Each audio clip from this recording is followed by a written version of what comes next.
আজকের লেসন হচ্ছে words with silent টি।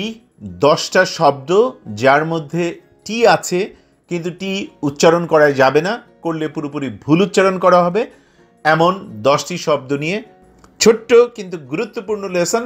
আগ্রহীদের পুরো ভিডিওটি দেখার আমন্ত্রণ রইল।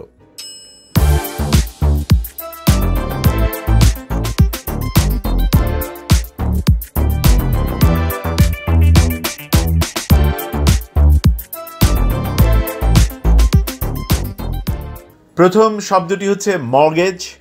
এখানে টি আছে, বানানটা হলো MORTGAGE, কিন্তু আপনি মর্টগেজ বলতে পারবেন না, বলতে হবে mortgage. Example, we had to take out a mortgage in order to buy our house.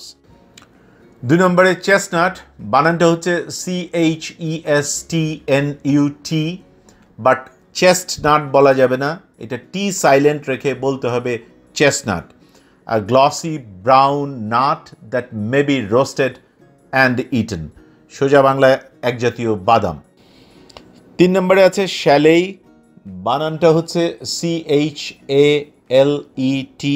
কিন্তু উচ্চারণে যথারীতি টি উচ্চারণ করা যাবে না, বলতে হবে শ্যালেই, এক জাতীয় কাঠের বাড়ি কিংবা কুটির। 4 নম্বরে আছে ব্যালে, BALLET, যথারীতি টি উচ্চারিত হবে না, সুতরাং উচ্চারণটা হবে ব্যালে, এক জাতীয় নাচ, a ballet dance. He was invited to a ballet dance.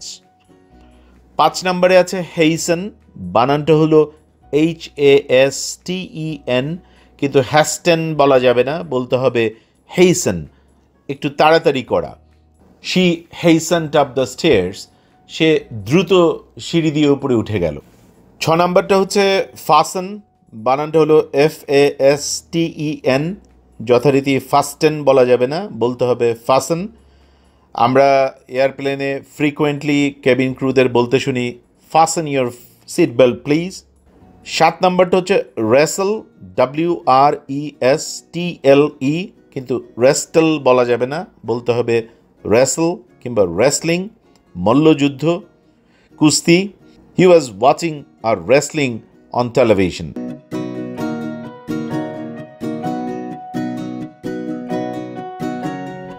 8 নম্বর হচ্ছে ব্রিসেল, BRISTLE, কিন্তু ব্রিস্টল উচ্চারণ করা যাবে না, উচ্চারণ করতে হবে টি ছেড়ে দিয়ে সাইলেন্ট করে ব্রিসেল, ক্ষুদ্র শক্ত লোম কিংবা চুল কিংবা এই জাতীয় কিছু।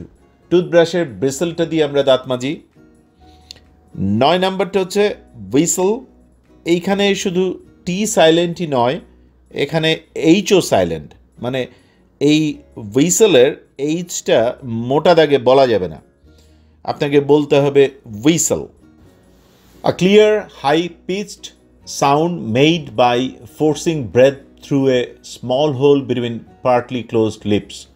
হুলস্থুল কঠিন সংজ্ঞা, সোজা বাংলা হচ্ছে শীষ দেয়া। 10 নম্বর হলো বুফে কিংবা বাফে, BUFFET। 20 বছর আগে ইংল্যান্ডে গিয়ে শুনতাম বুফে, আর এখন নর্থ আমেরিকায় কানাডায় শুনি বাফে, সুতরাং দুটোই ঠিক আছে। এটার টিটা সাইলেন্ট, তার মানে আমরা টিটা লিখব, উচ্চারণ করব না। কিন্তু এখানে ইন্টারেস্টিং বিষয় আছে একটি, সেটি হচ্ছে একই বানানে আপনি যদি টি সাউন্ড করেন বা ফিট, টি কিন্তু সাউন্ড করছেন, তখন এটি পুরোপুরি একটা অন্য শব্দ হয়ে যাবে, যার মানে হচ্ছে কিল ঘুষি দেয়া। সুতরাং খাওয়া অর্থে বলছেন নাকি কিল ঘুষি অর্থে বলছেন, সেইটা সতর্ক থাকতে হবে।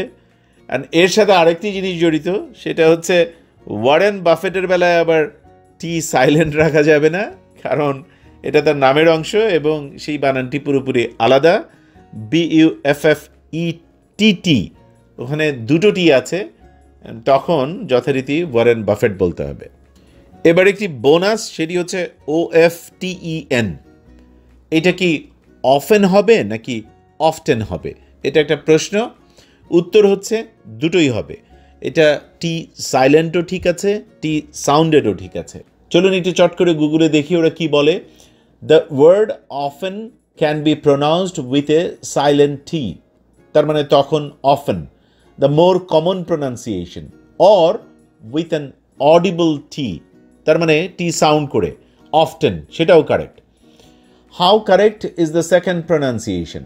উত্তরে বলা হচ্ছে that depends on the dictionary you consult, both are correct according to the American Heritage Dictionary of the English language 4th addition.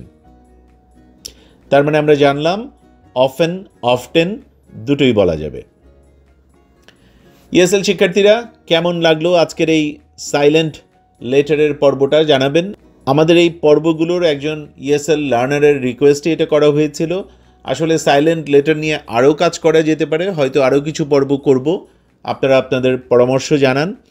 কেমন লাগলো আজকের পর্বটি জানাবেন এবং অন্যান্য আপনার পরিচিত ইএসএল লার্নারদের সাথে এই ভিডিওগুলো শেয়ার করবেন, যাতে করে অন্যরাও বেনিফিটেড হতে পারে।